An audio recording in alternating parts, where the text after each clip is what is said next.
Hi, everyone, and thank you so much for joining us today. It's great to see so many people coming in. So we'll give everyone just 1 or 2 more minutes. We can see people filtering in as I speak. Lovely to have you all joining us for Building Better Demand Gen, what leading B2B brands do differently.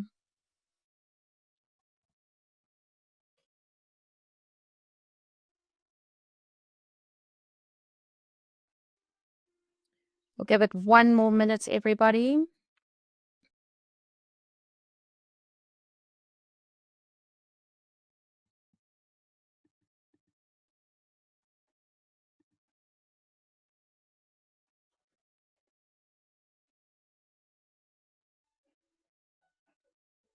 Right, just 1 more minute as everyone starts filtering in for our wonderful discussion with Aryaka and Elastio.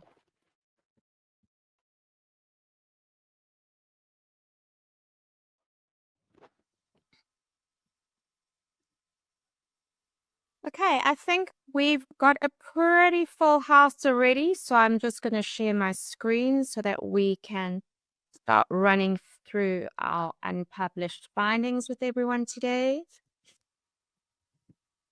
Okay, great. So thank you to everyone and welcome. It's lovely to see so many of you joining us for our first tech informed marketing solutions webinar, Building Better Demand Gen, what leading B2B brands are doing differently.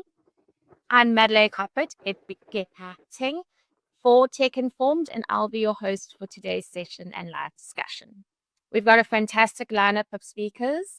As I've mentioned, we've got PMOs, both Aryaka and Elastico, joining us today to help us with real world examples, insights, and strategies on how to strengthen your B2B demand generation program and how to get even closer to your buyers. I'll be diving into some unpublished results from our latest Voice of the Buyer and Marketer research for 2025 and 2026. So watch out for that full report. It will be released later next month. Before we get started, if you do have any Q&As throughout the session, please drop them in the Q&A section to your right. We'll be keeping an eye on them throughout today's live discussion, and we'll get to as many of them after the session as we can. Right. For those of you who are new here, at Tech Informed Marketing Solutions, we're a little bit different. We're a little bit different to your typical lead gen agency.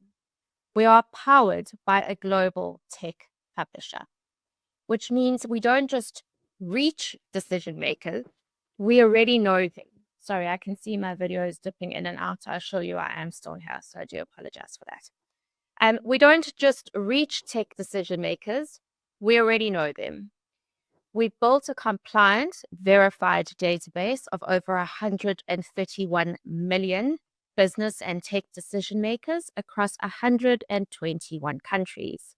That gives us a unique advantage. So we can connect you directly with an audience that is ready to consume your content, engages with it, and acts on it. So whether it's demand gen, content syndication, or brand storytelling, we help marketers build credibility and drive results with full transparency from beginning to finish. Right. Let's dive into what we are all here for. And that is some of our research on tech and buyer behavior. So just to let you know, I do only have 10 minutes, so I'm going to have to go through these fascinating insights rather quickly.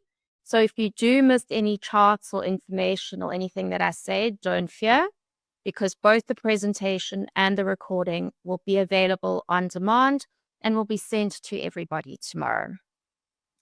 Just before we jump in, I want to give you some quick context around the research I'm going to be taking us all through today. It's done with 2,000 tech business decision makers and purchasers and 600 senior marketers across North America, Latin America, MEA, and Asia Pacific. We spoke to professionals from a range of industries, including technology, manufacturing, retail, healthcare, and finance. And the aim of this study and survey was really to understand what's driving demand generation today, where the gaps exist between marketers and buyers, and how those insights can help us build better, stronger, more effective programs. So in this research today, of 2,600 respondents, we're going to be exploring the gap between what marketers are selling and what our buyers truly want. And you guessed it, of course, we're also going to be speaking about AI. So let's get right into it. I'm going to start by asking all the marketers in the room a really, really important question. Are you truly speaking the language of your buyers? Because let me tell you, the data from our research shows a disconnect between the message you think you're sending your audience and the problems your target audience are actually trying to solve. And this disconnect leads us straight into our first insight, our first finding, something we like to call the great disconnect. This is a fundamental problem, and it's sitting right in the heart of B2B tech marketing today. Here it is in black and white. On the left-hand side, you've got what marketers are shouting about: innovation, scalability, all these big ideas. But then you look to the right, what buyers actually care about, and it's a slightly different world. So more than half of our buyers want to know about features and functionality. Almost half of them are focused on cost, and a large number of them are focused on customer satisfaction. But then when we look at what we're talking about as marketers, it's practically upside down. So I kind of liken it to a chef that's kind of obsessed with selling you some deconstructed foam fancy dish in a restaurant, when you as a customer, you're just truly hungry and all you want is a good burger. Marketers are selling the future, where buyers are trying to solve today's problems with today's budget. The disconnect gets even more interesting when you dig into topics that seem likely where we should align, where marketers should be aligning with our consumers. Let's take scalability, for example.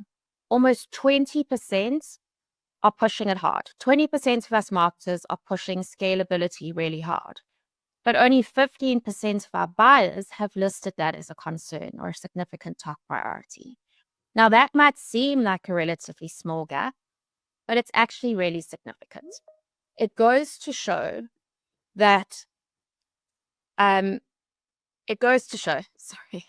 that if you miss the mark when you think of when you miss the mark on something quite general that you think you should be aligned with your target audience, and we're not on the same page, this information and this data that we're looking at right now shows that there are some gaps that we need to be focusing on. So you might ask me, why the laser focus on right now? Well, these two charts are going to tell the whole story. Buyers aren't sitting around thinking about future proofing. They're in the trenches, they're battling today's budget cuts, they're drowning, trying to struggle and evaluate all their different options, all the different vendors, all the different channels available to them. And they're trying to get their teams to decide on one decision. They're totally obsessed and absorbed in the messy realities of the present. So we've established that there's this disconnect between marketers and buyers, but our research also reveals something else that's interesting. The problem is not only internal. The tension isn't just with the consumer. It happens inside our own marketing departments and inside our own companies. And this is something our research calls a house divided. 14%. Let that number sink in for just a second. 14%. This represents the single biggest challenge that marketing organizations are facing today overall. But the real story isn't the what, it's the who. So yes, the 14% is all about keeping up with AI. Surprise, surprise. But when you start to break that number down by who's actually saying it, a really fascinating story starts to emerge. The real question isn't actually who's losing sleep over implementing AI successfully and efficiently in organizations. It's actually the who. So let's look at this. Okay, let's look at this breakdown. For the CXOs, the VPs, the leadership, AI is by far their biggest worry. But when you look at the directors and the managers, the people on the ground doing the work, it's a completely different reality. The people on the ground are worried about generating leads and trying to actually figure out what their audience wants. We all know that, Steve, right? So you've got your leadership staring at the strategic threat while their teams are wrestling with the daily grind. And this brings us right back to AI, because AI isn't just some abstract challenge for the C-suite to worry about. It's a powerful force that's currently reshaping how consumers are making their decisions. To really get AI's impact and to understand a concept that we like to call the messy middle, it's a critical, chaotic phase of the buyer journey. It's not a straight line like we all wish it would be. It's looping and winding, and it is a process where buyers are researching, comparing, forming opinions of us and our competitors long before they even think about speaking to one of our sales reps. We've all seen the classic buyer journey, right? Awareness, consideration, evaluation, and purchase. And for a long time, marketers, all of us, we know this. We've been putting a lot of budget in that first stage of the awareness, when actually our data is telling us that we should be focusing somewhere else. But so AI is completely flipping the script. And its real power isn't at the top of the funnel with awareness. It's right in the middle. Actually, 73% of us agree that it's right in the middle. So let's keep that number in our minds for a second. This is where the power of AI truly peaks. Our research found that AI's influence is stronger, as I said, during the evaluation stage. It's happening right in the middle of our buyer journey when our consumers are doing side-by-side comparisons of our brands, of our competitors, and what choices and services and products we all have to offer. This is where AI content is shaping choices. Now, the good news is marketers aren't just sitting around watching this happen. We're actually seeing a really strategic shift taking place. Over half are already using AI to personalize content, they're playing around with chatbots, they're emphasizing transparency. So they really are taking the fight to where it matters most. But all of this leads us to one final fascinating puzzle, a central contradiction that sits right in the heart of what marketing in the tech space is going to need to focus on in 2025 and 2026. Let's talk about the trust paradox. 67%. This is the first half of our paradox. That number represents a feeling that is almost universal in marketing right now. 2/3 of us agree that earning a buyer's trust is getting harder. In fact, it's harder today to earn a buyer's trust than it was 2 years ago. It's a fact, and I think we're all feeling it at the moment. In today's noisy market, a core human connection is not only fragile, but also incredibly valuable. and it's more valuable than it's ever been before. But what's quite wild is that 67% also tells the other half of the story. And that is that the exact same percentage of marketers who say it's harder than ever to gain the trust of a consumer also believes that AI is the key to solving that. Right? AI, a technology often criticized for being opaque, a bit of a black box, is actually the key to increasing trust. That's the paradox, right? We're betting on a complex technology to solve a fundamentally human problem. So how are we going to do this? Well, here's a bit of a blueprint. Our research shows that marketers believe AI can build trust, but, and this is a big but, only if it's paired with complete transparency around data and pricing, if it's validated independently with things like reviews, it has a clear sense of ROI, and most importantly, and I can't stress this enough, a real human connection to balance out all the automation. And that leaves me with a central question that I want to ask everyone in the room today. We know AI can optimize. We know it can personalize with incredible efficiency. It can deliver the right message to the right person at the right time. But can it build genuine trust? A real relationship that turns a one-time buyer into a loyal customer for life? Answering that, well, that's going to define everything for marketing in 2026. Now, I know that was a lot of information and a lot of slides and a lot of data that I had to go through relatively quickly. So let me just give you key takeaways of what we just bought. Firstly, buyers don't want the future. They want answers for today. They're looking for immediate value and clarity, not promises on what's to come. Second, AI wins in the messy middle, that evaluation stage, where most of the decisions and comparisons are being made. It's not just about awareness or conversion. It's about intelligently connecting the dots. Third, trust is harder than ever to earn, but AI could help us build that as long as we stay transparent and human in the way that we use it.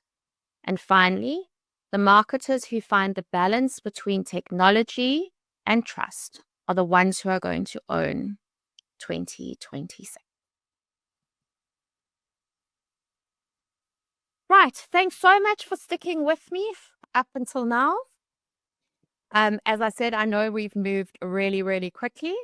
But right now we're actually moving into my favorite part of today's session, the live discussion with two incredible CMOs who are right in the thick of everything we've actually spoken about today, all the challenges and opportunities. In this next section, we're going to be diving in deeper into proven approaches with our leading brands, Aryaka and Elastio, on how they're aligning with sales, closing the gaps we've seen in our research, building trust, and ultimately driving measurable results that the C-suite will pay attention to. I'm thrilled to introduce Ken Rutsky, Chief Marketing Officer. Sorry, I do beg your pardon. Chief Marketing Officer at Aryaka. Ken's a Silicon Valley marketing leader with a track record of building categories, scaling brands, and driving serious business growth. He's led marketing at companies like Intel, Netscape, and McAfee, and helped drive McAfee's secure web gateway business from 50 million to over 300 million in just 3 years. And alongside Ken, we have Daniela Good, Chief Marketing Officer at Elastio. Daniela, or Dani, brings over 25 years of experience leading marketing at global tech brands like Dell, Red Hat, and Hayachi. She's known for running complex technologies into powerful stories that connect with audiences as well as her data-driven yet deeply people-centered approach to leadership. So please join me in welcoming Danny and Ken to our virtual stage.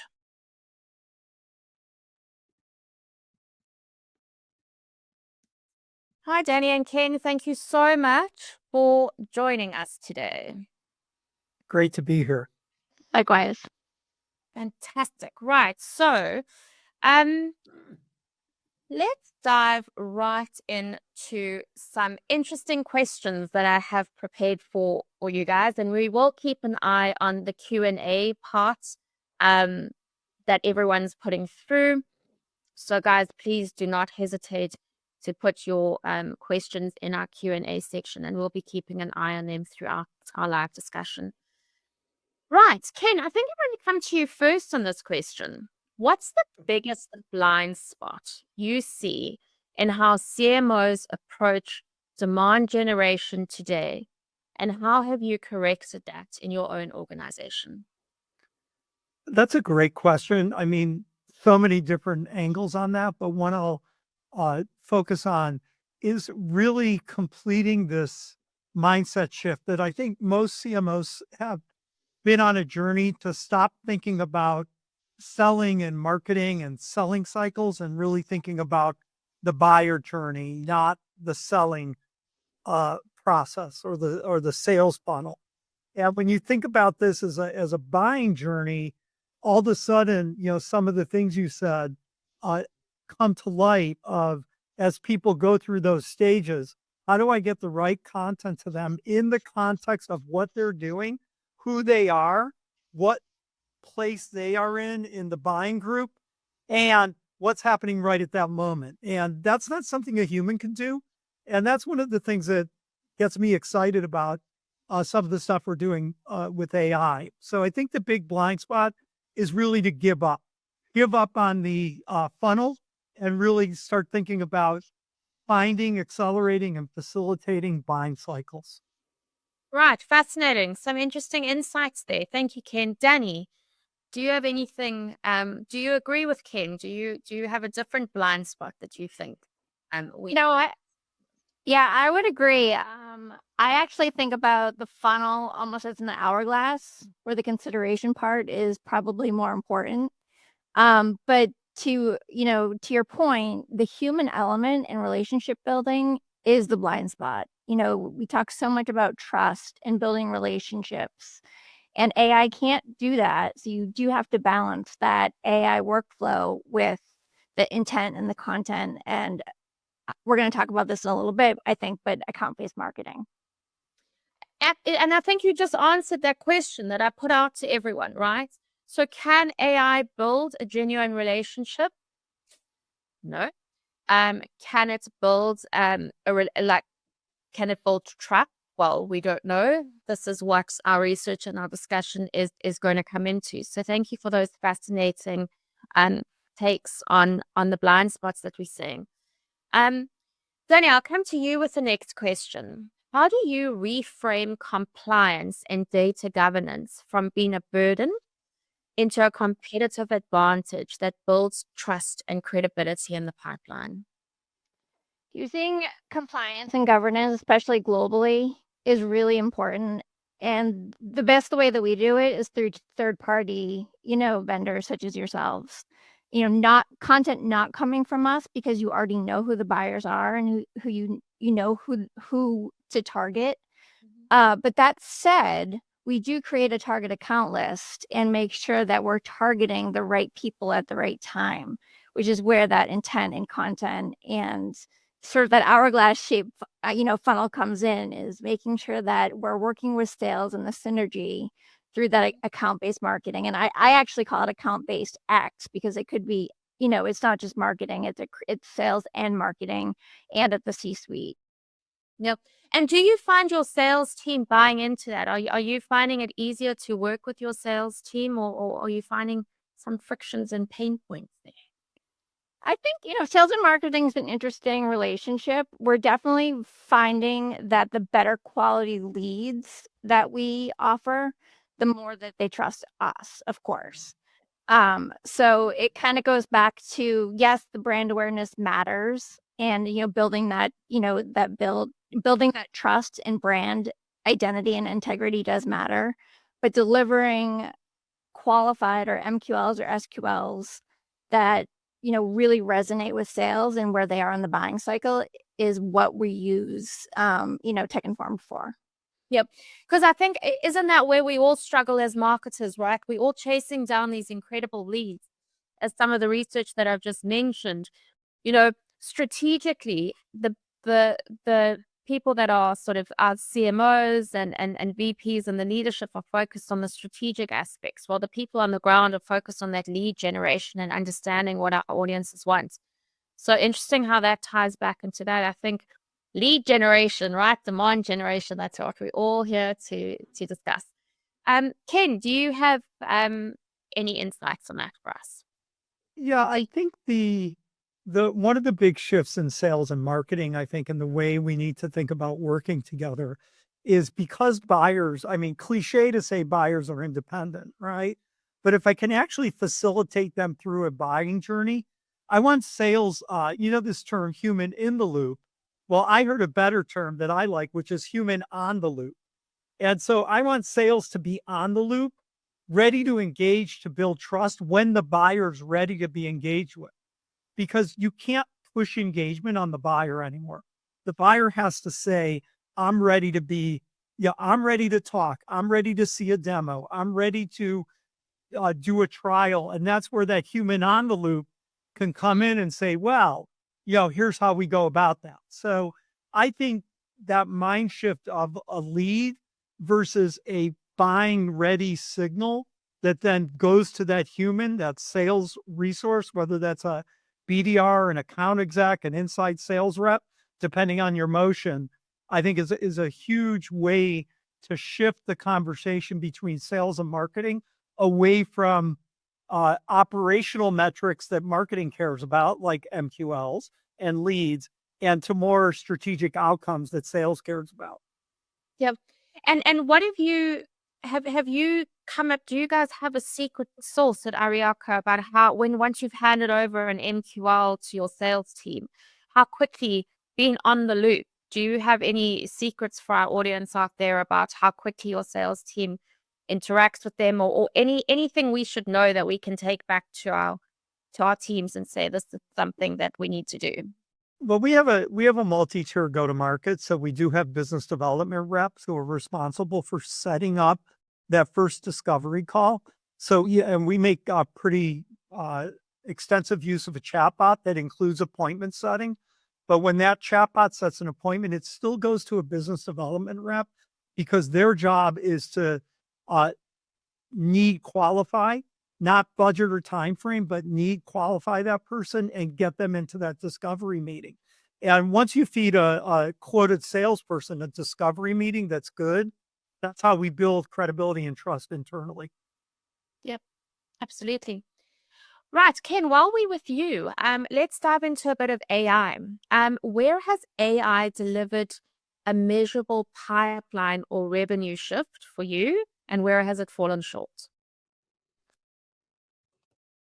AI is so embedded into a lot of what we do now, it's kind of hard to isolate the AI impact. I'm an old product marketer at heart, and I know that, and I still love to roll up my sleeves and build content. And to the extent that it used to take me, I did a blog series, and using a very well trained agent, AI agent, I was able to generate a 4 blog series in a matter of 3 or 4 hours. Now, it was probably 12 hours of work, but the reality is it was probably 6 months of elapsed time that I saved, because I'd have never gotten to it. So the ability to create high quality content that's targeted at a need has been transformative for us. Right, and do you have, because part of what we were speaking about, like what I was speaking about in the research, is that keen human eye, and that human. We've got to approach this technology, in a very human way, so that our audience feels like it's personalized, that it's hyper targeted. How do you have any tricks for our audience on how you took those blogs and how you reviewed it and made it feel like your own?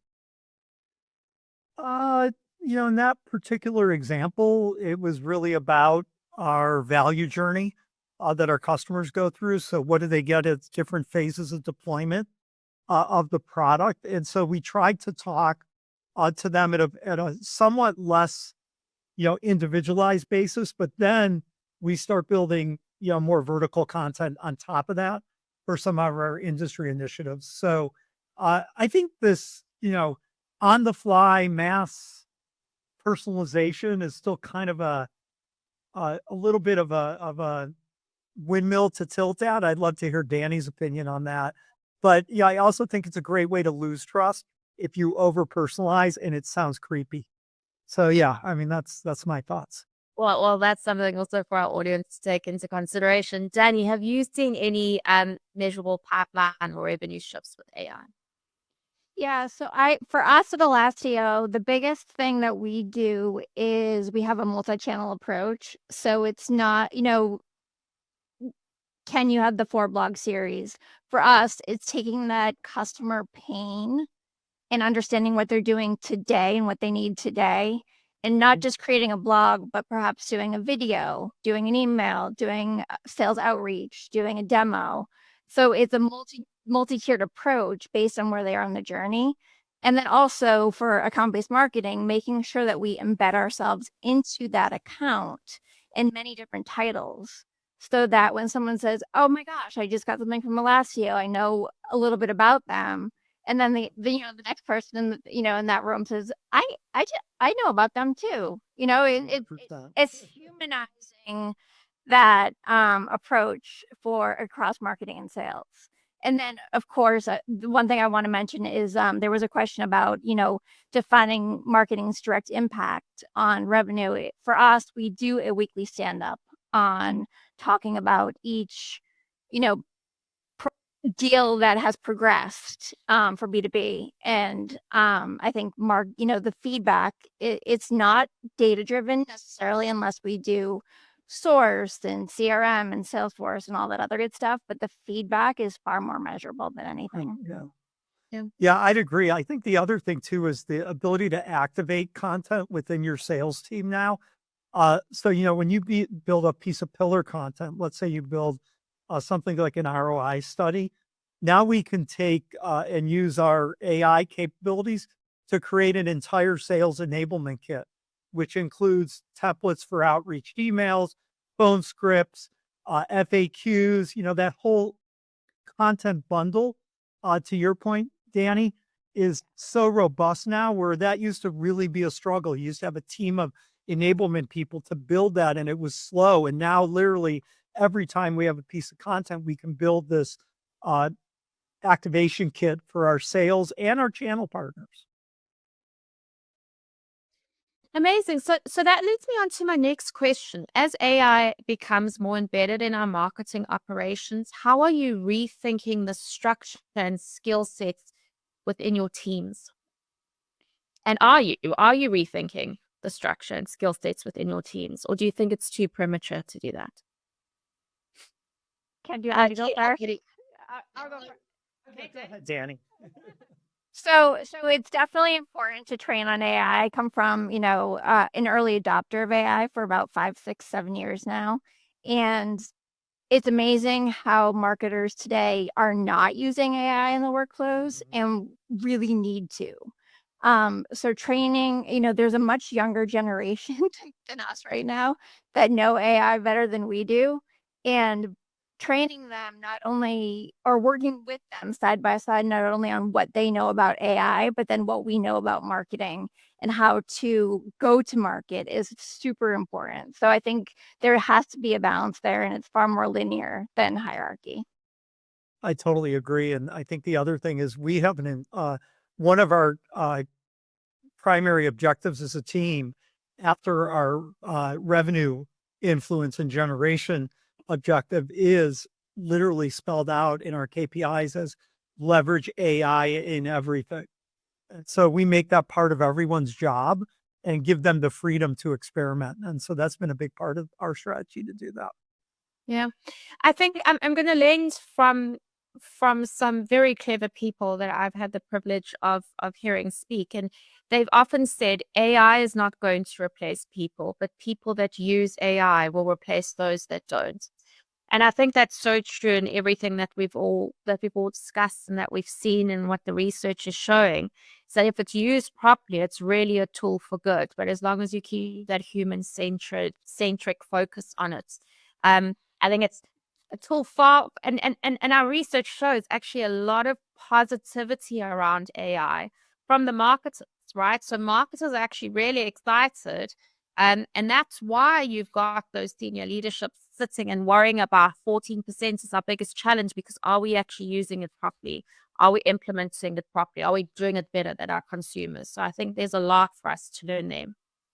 Right, Danny, I'm going to come back to you and I'm going to ask you, and this goes to hyper personalization, right? So as Ken said, don't be too personal because it could come off as freaky or creepy. But ABM often stalls because of scale or sales alignment. What have you changed in your go-to-market motion to make ABM drive revenue and not just engagement? So for us, it really is that target account list and making sure that we're in complete alignment with sales. And when I say that, it really, it goes back to your research, focus on features and functionality and solving today's pain. And the brand awareness, and the thought leadership level still matters, but ABM and the content and the intent behind what we're sending is really, really important. And that is what will help stop. I don't think we're ever going to stop slowing it down, especially with the budget battle that's going on internally and the reduced budgets.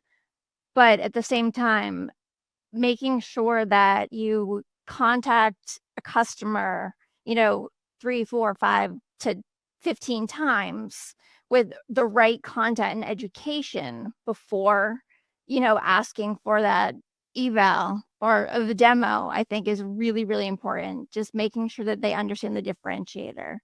The only other thing I want to add to that is AI is only as valuable as how trained it is. So when people are talking about AI, we have to remember, how is your AI trained and what tool are you using? So just as SEO became really, really big 20 years ago, AI, EO, or AIO is going to be just as important. Yep. Yeah, I totally agree. And in fact, I made it a personal project to create the smartest person in the room about our products and their value in a GPT. And then when my team started generating content not using that, I'm like, you need to use that GPT I shared because it's smarter. And it's markedly different when an untrained GPT creates content just looking at your website versus one that you've invested hours training. So 100% agree with that, Danny. It's critical. I'm going to highlight that as a takeaway for our audience, right? A bit of homework for us all to do. Go and find the smartest person in your organization and get them to train a GPT for your marketing department. I think that's an excellent piece of advice. Right. Ken, going to come straight back to you and let's talk about intent data and behavioral insights, right? So what buyer intent or behavioral signals have proven most valuable, for shaping campaigns? How do you separate meaningful signals from the noise to ensure that those insights connect directly to sales activity and pipeline? Boy, that's the $1 million question, isn't it? I would say that we're learning every day about that and hoping that the better AI capabilities that come out of the new platforms that we're starting to adopt will do a better job at this at scale than any human can, because it's very easy to get really, really hyper excited about anecdotal success with intent indicators, only to find 3 months later, well, that doesn't seem to be really working very well.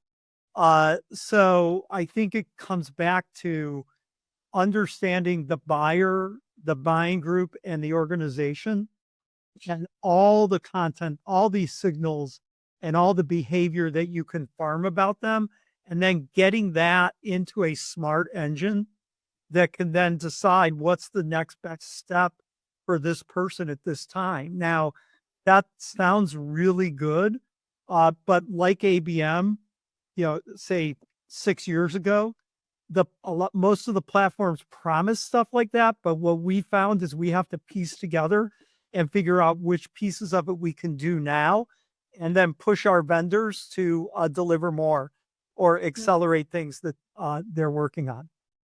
So it's tough. It's tough. I know. Danny, how are you finding buyer intent signals, and have they proven any value in shaping your campaigns? So I personally think this is where AI cannot replace the human. So there is definitely an element of analyzing the data and understanding where customers are, because what their pain is today might not be their pain tomorrow. And I think that's really, really important to remember, that we're all human, and building that relationship and staying on top of that relationship is where AI cannot replace us, basically.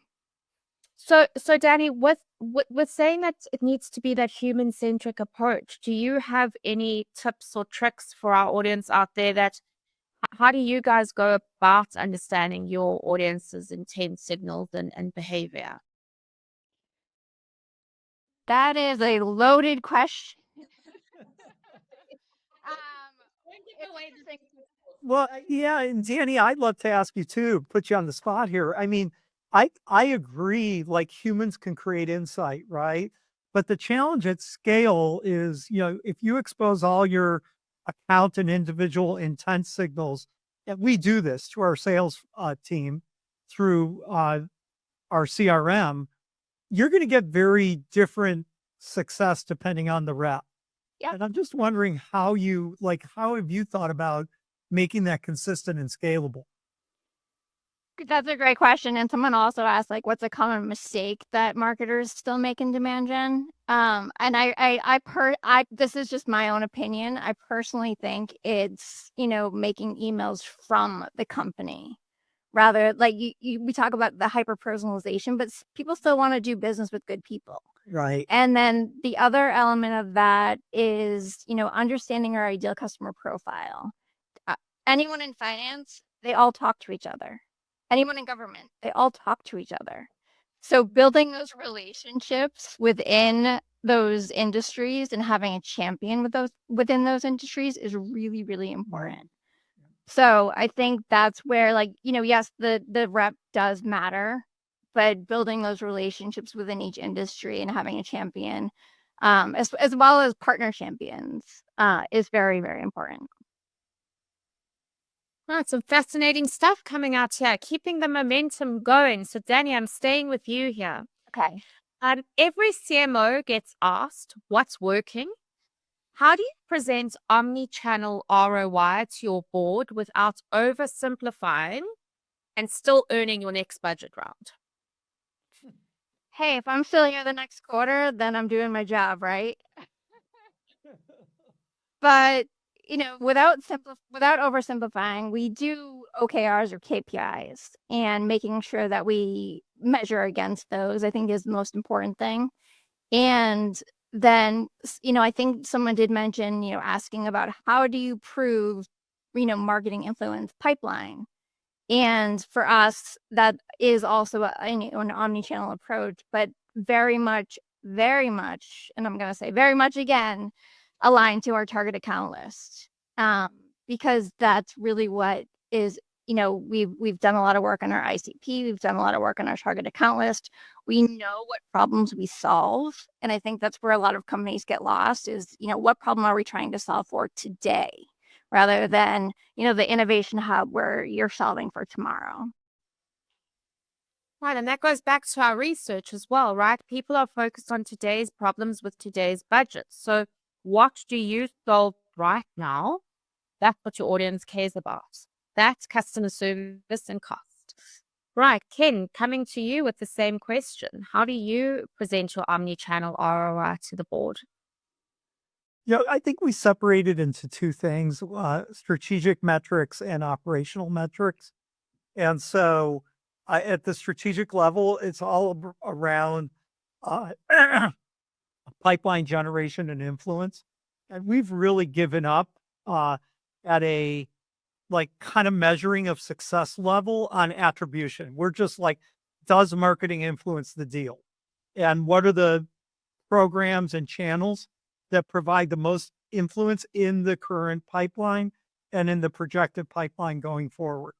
Then, when we're managing the team, we're getting into the operational aspects like touches and lead gen and intent signals and MQLs and MQAs and all that fun stuff. But at the board level, it's really about the ICP and ABM strategy, how we're executing against it, and how it's influencing pipeline.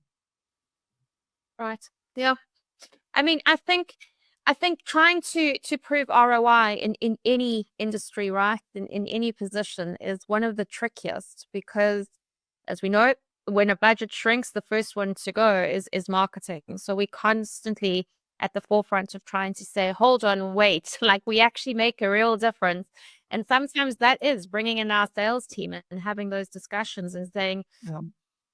right, how has marketing's efforts actually helped you? And I think just that direct line of communication with sales, I know it's helped me greatly, right? Having that incredible relationship with sales to be able to have that honest conversation is, are the leads we're giving you good enough? Are our marketing efforts actually helping you drive and close business deals? Is that report or piece of thought leadership that we put out actually helping you open any conversations? So some really interesting insights there. I'm going to now ask you each a question. And I think I've just been to Danny. So Ken, I'll come to you first on this. But if you had to place 20% of next year's budget on a single demand gen innovation, what would it be? And what early signs would tell you if it's working? It would definitely be in, as you called it, the messy middle. Uh, Hmm. how do we deliver across all channels that piece of content that's contextualized and relevant to the buyer with the technology stack that we have or the incremental technology would we bring in?